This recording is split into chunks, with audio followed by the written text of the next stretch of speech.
Death threats, again, seriously, for a delayed game. This time, it's really gone too far. And not that it wasn't too far before, but this time it's interrupted me happily playing Kingsfield 2 on the PlayStation 1 to talk about current mainstream gaming news. So what can me, primarily a retro gamer, bring to this discussion? Well, that's why the channel is called The Retro Perspective.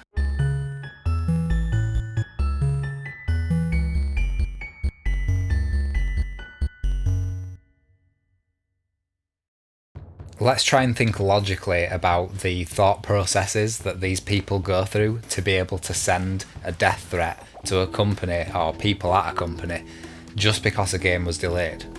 They hinge their identity on a particular game series or a particular company. The kind of people that would challenge you to a fistfight on Reddit if you challenged their belief that The Witcher 3 wasn't a 10 out of 10 perfect game. Believe me, it's happened. But The Witcher 3 isn't a 10 out of 10 perfect game. The UI, the interface, it's clunky as hell. It's like a mess of menus within menus. The horse riding in the game, absolutely terrible, famously terrible. It's not a perfect game. Don't get me wrong, I love The Witcher 3, I think it's brilliant, and I'm really looking forward to Cyberpunk, but take a guess how bothered I am that Cyberpunk is delayed. 0%. When you're the kind of person that doesn't recognise that a convoluted interface is shit, these horse riding controls are shit, and having the ability to be instantly 90% invisible in a stealth game is shit. Oh, now you're 90%!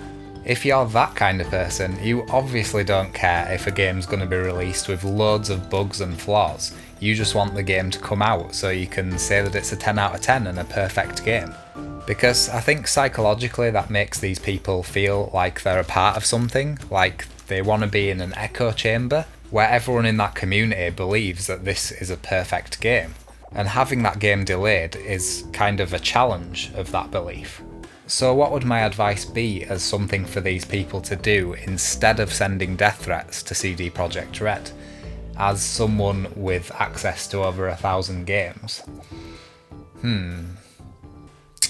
Someone who loves games, what should they do? Maybe play some games?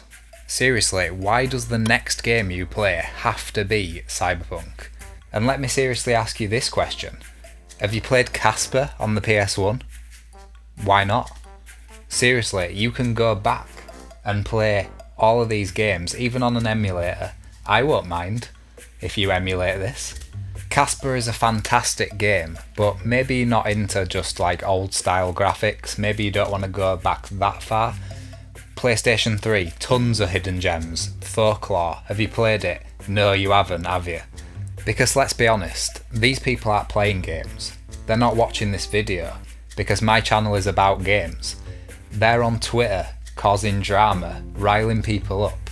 They're sending silly death threat emails out.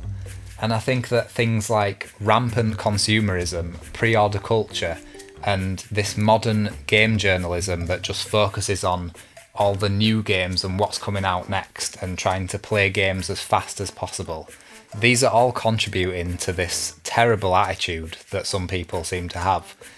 I think that people need to be broadening their horizons and looking at a wider variety of games and not just hedging all the bets on one company or one series. We've seen it with Final Fantasy, Kingdom Hearts, Sonic the Hedgehog, these toxic fan bases. You don't have to have a physical game collection like me. You don't even have to play retro games.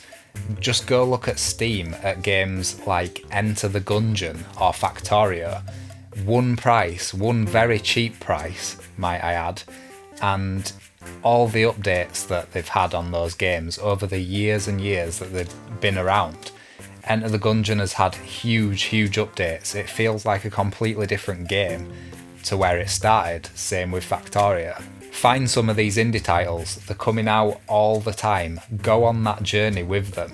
These are people that are constantly working on their game and are really passionate about it. Not that CD Projekt Red aren't passionate, but you know, they're still working on it. They're going to get it out. It's coming soon. just wait a little longer. But yeah, as I say, I don't think anyone's going to be watching this that actually has that opinion. But hopefully you enjoyed my take on this silly phenomenon that we have nowadays. I've been Jake of the Retro Perspective. See you next time. Cheers for watching.